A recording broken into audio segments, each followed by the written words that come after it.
Γεια σου.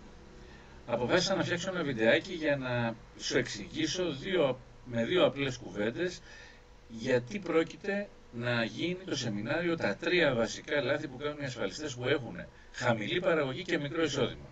Και ο πρώτος και βασικότερος λόγος είναι γιατί πραγματικά θέλω να βοηθήσω. Έχω μια μεγάλη εμπειρία πάνω στη δουλειά των ασφαλιστών. Έχω δουλέψει, έχω περάσει από όλες σχετικά τις φάσεις και έχω κάνει και μια καριέρα και σαν manager. Όμως, δεν τα λέω αυτά για να περιευτολογήσω. Το θέμα είναι ότι ξέρω το γιατί πάρα πολλοί ασφαλιστές, οι οποίοι πραγματικά έχουν δυνατότητες, δεν μπορούν να πετύχουν μεγαλύτερα νούμερα. Και είναι πολύ κρίμα.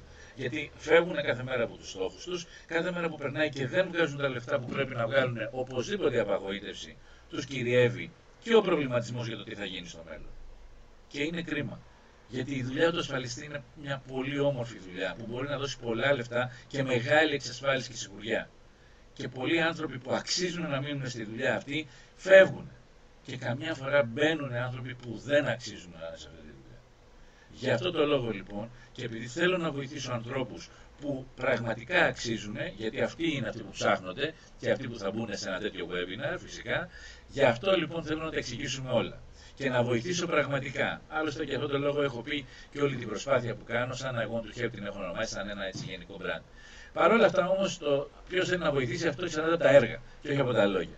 Αυτό το webinar λοιπόν θα μιλήσουμε για τα τρία βασικότερα λάθη που κάνουν οι ασφαλιστές. Υπάρχουν πολλά, αλλά τρία είναι τα πιο βασικά, που νομίζω ότι μόνο και αυτά τα τρία να μπορέσεις να κάνεις κάτι, θα δεις μεγάλη αλλαγή στην παραγωγή σου. Παρακολούθησε λοιπόν το επόμενο webinar. Είμαι σίγουρος ότι είναι χρήσιμο και ότι δεν θα χάσεις το χρόνο σου και θα χαρώ πολύ να σε δω να συμμετάσχεις και να απαντήσω και στις ερωτήσεις σου. Άλλωστε και μέχρι τότε είμαι πάντα στη διάθεσή σου για οτιδήποτε χρειαστείς. Σε ευχαριστώ πάρα πολύ για τον χρόνο σου. Σε περιμένω στην επόμενη διοργάνωση. Να είσαι καλά.